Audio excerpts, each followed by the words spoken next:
Salut à tous, c'est Florian, bienvenue dans cette nouvelle vidéo. Dans cette vidéo, on va voir pourquoi ça pourrait être intéressant pour toi aussi de créer du contenu sur YouTube. Créer du contenu sur YouTube peut être une entreprise passionnante et lucrative, mais cela présente aussi des défis. Voici les avantages et inconvénients associés à cette activité. Comme tu l'as compris, de par ce début de script, comme d'habitude, je vais me baser sur ce que ChatGPT m'a répondu à cette question et je vais commenter et voilà, expliquer mon point de vue autour de tout ça. Les avantages déjà de créer du contenu sur YouTube. La monétisation, donc ça fait des revenus passifs. Une fois que c'est mis en place, une fois que vous avez des vidéos qui tournent sans plus rien faire, eh bien c'est des revenus 100% passifs. Pourquoi c'est un avantage? Eh bien, une fois que vous avez une audience fidèle, vous pouvez générer des revenus grâce à la publicité, au partenariat, au merchandising et aux abonnements payants via YouTube Premium. Exemple, les vidéos populaires peuvent générer des revenus continus même après leur publication initiale. Donc oui, par exemple, on voit les YouTubeurs qui ont beaucoup de succès, type Amixem, Squeezie et compagnie, qui vont publier une vidéo, elle va faire 1 million de vues le premier jour, 3 millions de vues dans la première semaine, et puis elle va finir par stagner à 4, 5, 6 millions de vues, parce que voilà, elle continue à faire un petit peu des vues au fur et à mesure du temps qui passe. Donc oui, le plus gros des vues est fait dès la publication, mais j'ai typiquement des contenus sur le salaire d'un agent de sécurité en Suisse, par exemple, ou le salaire d'un chauffeur poids lourd, des vidéos qui continuent à tourner, qui font autant de vues maintenant qu'elles en faisaient au début, il y a un an et demi, 2 ans, parce que c'est des contenus intemporels, c'est pas qu'est-ce qui s'est passé, les news de ce 21 décembre 2024, non, c'est le contenu de, voilà, le contenu c'est qu'est-ce qu'il faut faire pour être agent de sécurité, quels sont les critères, etc. Et quels sont les salaires moyens, et ça ne change pas d'année en année, c'est assez fixe. Donc, premier avantage, monétisation qui fait des revenus passifs. Deuxième avantage, accessibilité et portée mondiale. Pourquoi c'est un avantage? Eh bien, YouTube est la deuxième plateforme la plus visitée au monde, sûrement après Google, ce qui vous permet d'atteindre un public global. Exemple, une vidéo peut atteindre des millions de personnes, ce qui permet de toucher des spectateurs de différentes cultures et régions.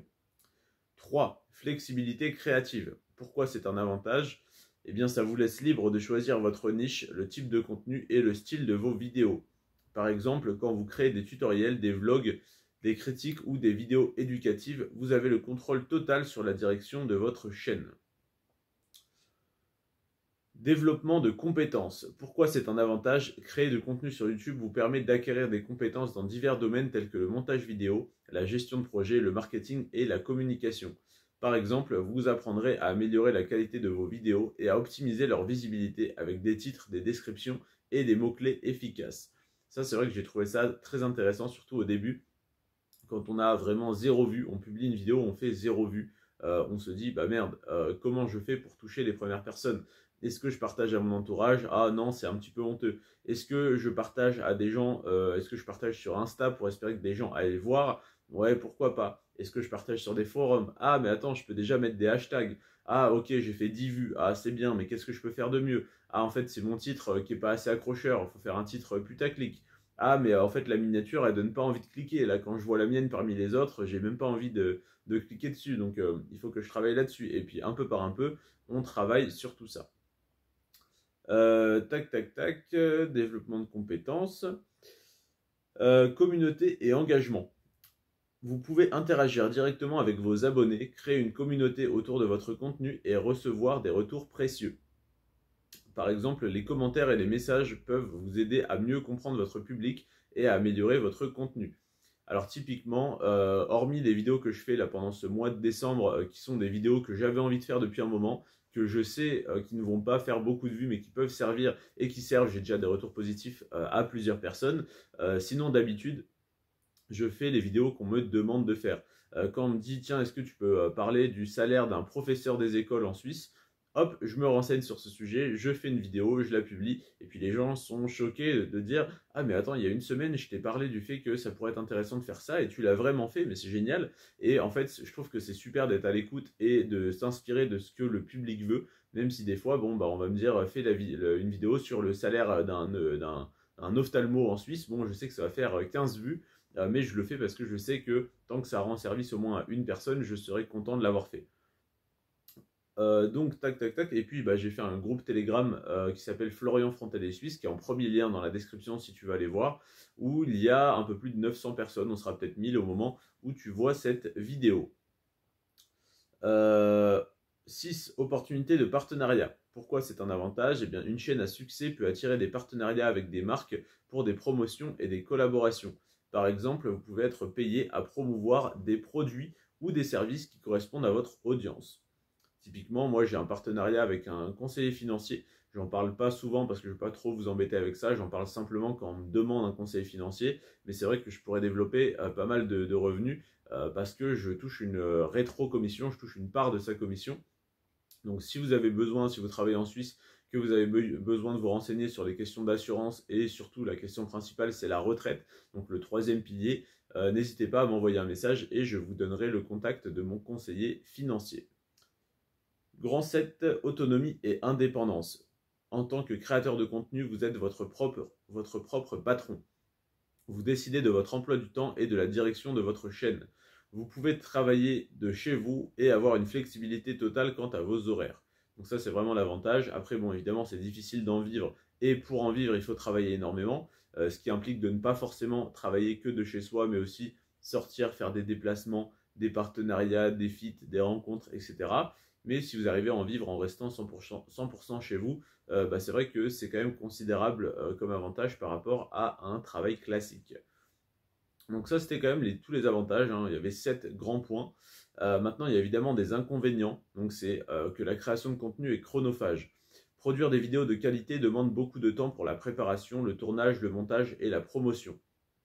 Exemple, une vidéo bien réalisée peut prendre des heures, voire des jours pour être créée, sans compter les mises à jour régulières de la chaîne. 2. Compétition féroce. Pourquoi c'est un inconvénient? Eh bien, YouTube compte des millions de créateurs de contenu, ce qui rend la compétition très forte pour capter l'attention des spectateurs. Vous devez non seulement produire du contenu de qualité, mais aussi vous démarquer avec une niche originale ou des idées innovantes.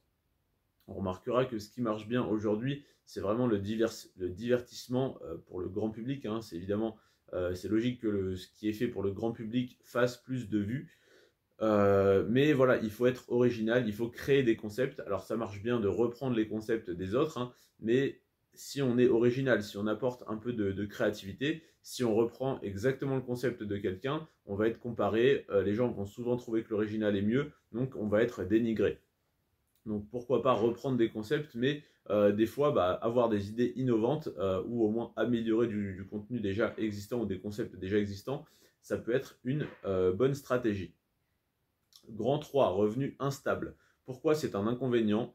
Les revenus provenant des publicités peuvent fluctuer en fonction du nombre de vues, de la saisonnalité, des changements d'algorithme et des politiques de monétisation.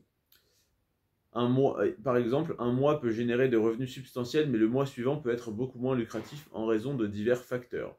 Donc oui, évidemment, les revenus sont instables, on est auto-entrepreneur. Algorithme de YouTube et visibilité. La visibilité de vos vidéos dépend largement de l'algorithme de YouTube, qui favorise certains types de contenus ou les vidéos populaires. Si vos vidéos ne sont pas recommandées par l'algorithme, même du contenu de qualité peut rester dans l'ombre.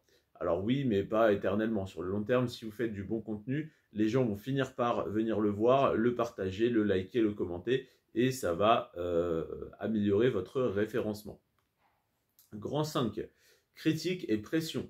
Les créateurs de contenu peuvent être soumis à des critiques parfois sévères et à une pression constante pour maintenir l'engagement de leur audience. Par exemple, les commentaires négatifs ou les trolls peuvent affecter le moral et la motivation des créateurs et certains peuvent éprouver de l'anxiété liée à l'image publique. Alors je peux comprendre l'anxiété liée à l'image publique, les gens qui ont peur d'avoir leur tête sur YouTube, d'apparaître sur YouTube.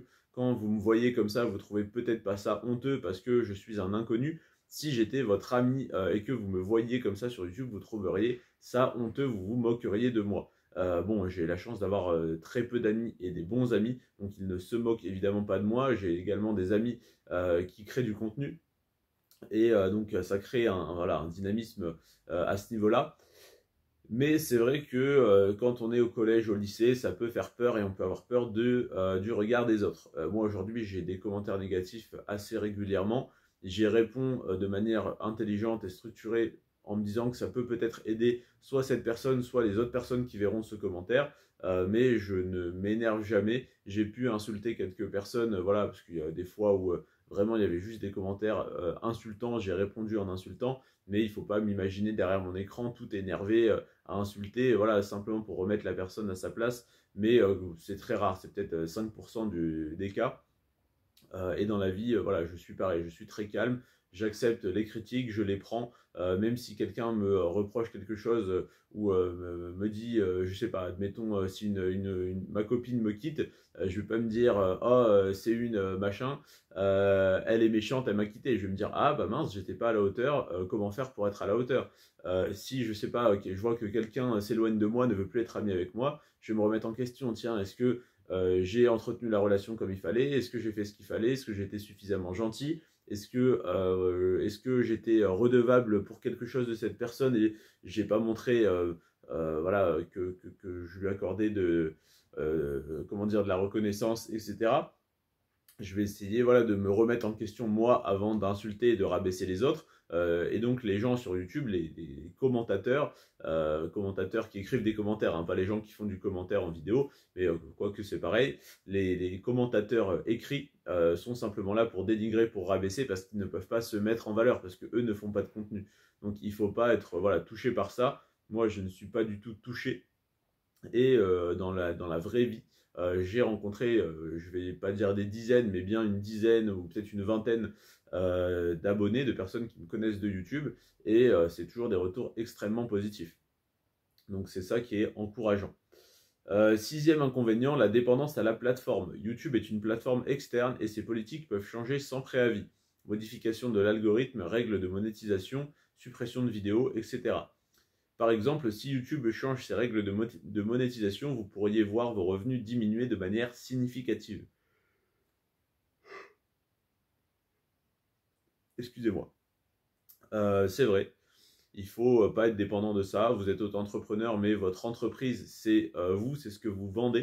Votre entreprise ne doit pas être simplement un panneau publicitaire qui dépend de est-ce que la personne qui tient le panneau va le retourner ou va le casser. Vous devez être enfin, voilà, indépendant, et si vous comptez vivre uniquement de votre création de contenu, eh bien en fait voilà, c'est très risqué, et il vaut mieux vivre des produits que vous vendez en lien avec la création de contenu, parce que si vous avez une image de marque, une image personnelle, et que vous vendez vos produits parce que les gens regardent vos vidéos sur YouTube et cliquent sur le lien de votre boutique, eh bien vous pouvez très bien vous mettre à faire du contenu sur Twitter, sur Instagram, sur Dailymotion si ça revient parce que YouTube fait n'importe quoi, eh bien vous pouvez mettre votre lien là-bas et vendre vos produits là-bas. Vous ne dépendrez ni de la monétisation de YouTube, ni d'Instagram, ni de Twitter ou je ne sais quoi. Grand 7, exigences techniques et logistiques. Il faut investir dans du matériel de qualité. Caméra, microphone, logiciel de montage, ce qui peut représenter un coût initial élevé. Par exemple, un équipement de qualité est nécessaire pour garantir des vidéos attrayantes, mais l'achat et l'entretien du matériel peuvent être coûteux. Alors tout dépend le potentiel de gain que vous avez. Typiquement, si vous le faites sans espoir de gagner de l'argent, si vous le faites par passion, sans l'espoir d'en vivre, comme je le fais, ça peut être intéressant de simplement faire des vidéos avec votre téléphone, de voir les retours et d'améliorer par la suite. Cependant, si vous vous donnez 1 an pour réussir, pour en vivre, investissez tout de suite dans du matériel, créez-vous un studio, un endroit où tourner les vidéos, et puis voilà, faites-vous un décor, faites-vous tout ce qu'il faut, donnez-vous à fond, produisez énormément de contenu, passez-y énormément de temps, investissez dans un logiciel de montage et même pourquoi pas dans un monteur, et puis développez ça à fond. Ça dépend vraiment de vos ambitions. 8. Épuisement créatif. Pourquoi c'est un inconvénient? Eh bien, créer constamment du contenu intéressant et original peut entraîner de la fatigue mentale et de l'épuisement créatif. Par exemple, trouver de nouvelles idées de vidéos régulièrement tout en maintenant un niveau élevé de qualité peut devenir difficile à long terme. Alors mon conseil, si jamais tu souhaites te lancer et pour faire beaucoup de vues, donc te lancer dans le divertissement, on reprend les concepts qui marchent le mieux sur les 10 plus grosses chaînes de divertissement françaises ou américaines si jamais tu parles anglais. Je ne vais pas te dire de reprendre des concepts de MrBeast parce que ça peut coûter vite cher, mais regarde parmi Amixem, bon c'est le MrBeast français, mais en faisant les choses moins chères, ou des équivalents, MrBeast, Mastu, je sais pas, Joyka et compagnie. Tu regardes leurs vidéos, tu regardes lesquelles vidéos coûtent le moins cher, pourquoi pas faire essayer de ne pas rire si tu as des amis, enfin en tout cas des amis qui acceptent de passer à l'écran, pourquoi pas reprendre voilà, les détecteurs de mensonges, tout ça, sans avoir forcément un détecteur de mensonges, mais faire un système de vote où vous êtes 5, il y en a 2 qui parlent et les 3 autres votent et disent je pense qu'il ment, je pense qu'il ment pas. Voilà, et puis la personne dit bon ok j'ai menti ou non j'ai pas menti, bon faut de l'honnêteté mais voilà, mais il y a des concepts envisageables, donc enfin tout ça serait possible, et c'est ce que je conseillerais à quelqu'un qui se lancerait plutôt que d'essayer de faire mieux que Squeezie, Amixem, etc. Bah, essaye tout simplement déjà de faire aussi bien, ça serait pas mal, et si tu fais 10% des vues qu'ils font, étant donné qu'ils en font 1 million ou 10 millions, bah, tu en feras 100 000 ou 1 million. Donc voilà, ça peut déjà être une bonne idée pour commencer. Grand neuf, problème de droit d'auteur. L'utilisation de musique, d'images ou d'autres contenus protégés par des droits d'auteur peut entraîner des conflits légaux ou la suppression des vidéos. Par exemple, l'usage de musique sans licence appropriée peut entraîner des avertissements de YouTube ou la démonétisation de la vidéo. Et pour finir, vie privée et exposition publique. Être un créateur de contenu peut entraîner une perte de confidentialité car vous partagez des aspects de votre vie avec votre public. Votre vie privée peut être exposée aux yeux de vos abonnés, ce qui peut avoir des répercussions personnelles. Donc ça dépend aussi de votre niveau d'engagement et de confiance envers votre communauté et envers l'humain de manière générale. Typiquement, dans ma dernière vidéo, je parlais d'investissement immobilier. J'ai donné mon numéro de téléphone personnel. Là, vous pouvez aller voir ma dernière vidéo où vous pouvez, me le demander en commentaire et je vous donnerai mon numéro de téléphone pour que vous puissiez m'appeler, qu'on puisse discuter. Bon, évidemment, ne m'appelez pas pour rien, mais si vous avez des projets immobiliers, besoin de conseils, etc., je me ferai un plaisir de vous répondre. Je n'ai pas beaucoup de temps libre, malheureusement, mais je ferai de mon mieux. Alors évidemment, les messages écrits, c'est mieux, comme ça, j'y réponds quand j'ai le temps, plutôt que de m'appeler et ça va forcément me déranger pendant que je suis en train de faire quelque chose. Mais en tout cas, n'hésitez pas voilà, à m'envoyer un message sur Telegram ou même par message par WhatsApp, par ce que vous voulez. Vous avez mon numéro dans la dernière vidéo. En conclusion, créer du contenu sur YouTube présente des avantages importants comme la possibilité de générer des revenus passifs, la flexibilité créative et l'accès à une large audience. Cependant, cela comporte aussi des inconvénients tels que la compétition féroce, les critiques, la pression constante et la dépendance à la plateforme. Il est donc important de bien évaluer ces aspects avant de se lancer et de rester flexible face aux défis que peut comporter cette activité. Donc, en conclusion personnelle, je recommande à tout le monde de créer une chaîne YouTube. Je recommande à tout le monde de créer du contenu, de sortir de sa zone de confort, de ne pas créer du contenu où on ne voit pas ta tête, de créer du contenu où tu t'exposes face à une caméra, où tu es un peu ridicule au début, mais tant pis. Je recommande à tout le monde de le faire. Pas de faire du contenu débile et honteux à long terme, mais je sais que le contenu que je fais là, j'aurais peut-être honte du fait d'être dans un canapé, de ne pas me tenir bien droit, de ne pas avoir un costard si jamais je fais des vidéos en costard dans 10 ans, d'avoir cette tête, de ne pas être super bien coiffé, même si c'est ma coiffure du quotidien. Voilà, ça peut passer pour du relâchement et le fait de ne pas être coiffé alors que c'est ma coupe. Il y a plein de choses comme ça qui font que je sais que d'ici 10 ans, j'aurai un peu honte de ces vidéos et de me dire, mais j'avais vraiment pas honte de m'exposer en étant à moitié avachi dans un canapé, en étant avec un pull comme ça qui n'a plus de cordon. J'avais pas honte, vraiment. Alors que aujourd'hui, je le fais. Je sais que c'est pas parfait, mais ça me dérange pas. Mais ce que je veux dire, c'est que dans 10 ans, je me dirai, oh, j'ai abusé quand même. Mais je me dirai pas, je vais supprimer la vidéo, j'ai super honte, faut que personne tombe là-dessus. Il faut toujours faire des choses, alors que si je faisais des vidéos dégustation, je sais pas, de trucs ridicules, que je poussais des cris et que je me mettais dans des états pas possibles pour surjouer des situations, j'aurais probablement honte d'ici 6 mois que quelqu'un puisse tomber là-dessus. Alors que là, voilà, je fais des vidéos calmes, posées, où je sais que le contenu n'est pas parfait, mais ça me va très bien et ça apporte déjà un petit peu de valeur aux personnes qui veulent en prendre. Donc je conseillerais à tout le monde de créer du contenu, de faire du contenu dont ils seront fiers, ou en tout cas duquel ils n'auront pas honte d'ici quelques années. Et puis voilà, il peut y avoir pour moi quasiment que des aspects positifs, même si là, ChatGPT nous a trouvé 10 points potentiellement négatifs, 10 inconvénients. Pour moi, les avantages surpassent tout. La monétisation, mais surtout la possibilité de créer une audience et de vendre des produits annexes. Le fait donc de pouvoir faire ce qu'on veut, hein, flexibilité créative, développement de compétences, ça c'est vraiment le mieux. Mon aisance à l'oral, le fait qu'aujourd'hui j'arrive à parler comme ça devant la caméra, ça n'est pas inné et j'avais beaucoup de mal au début, même dans la vraie vie, à m'exprimer, à parler aux gens. Et le fait de parler face à une caméra et le fait de me dire que je n'ai jamais fait, je ne ferai pas, je pense, de montage, sauf si je fais des micro-trottoirs, des interviews, des choses comme ça, et que pour l'instant ça fait 2 ans et je ne fais toujours pas de montage, ça fait que les vidéos marchent moins bien parce que c'est plus dur de retenir l'attention sans faire de montage, sans faire de cut. Mais je me dis que je n'ai pas droit à l'erreur, je n'ai pas droit de bégayer. Si jamais je bégaye, je me reprends calmement et je me stresse pas. Donc voilà, il n'y a pas de, comment dire, il n'y a pas de mauvais côté à ça, hein, si ce n'est la peur de l'image que ça peut renvoyer. Pour moi, le fait de développer des compétences, de développer une éloquence, de développer de la confiance en soi, rien que là, le fait d'enchaîner ces 3-4 phrases comme ça, sans bégayer, sans stresser, ça peut être compliqué pour pas mal de personnes quand elles se filmeraient, qu'elles se diraient que des dizaines ou des centaines de personnes, voire des milliers, vont voir ça.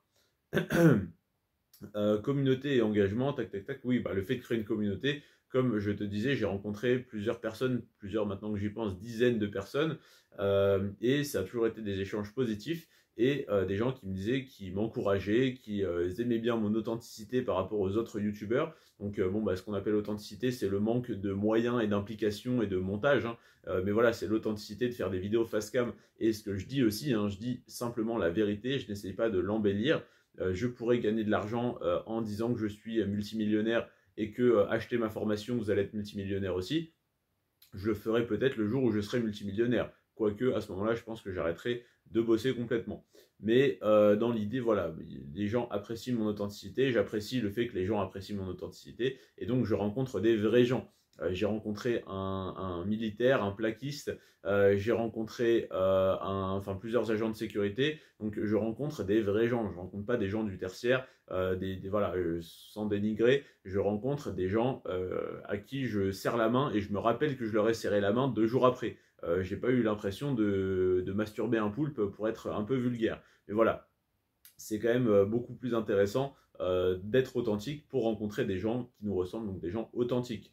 Après, dans les avantages, les opportunités de partenariat, j'ai eu des partenariats avec plusieurs conseillers financiers, j'en ai toujours un. Si vous êtes intéressé pour un conseiller financier, je peux vous orienter vers le mien. Je prends une part de sa commission, une rétro-commission.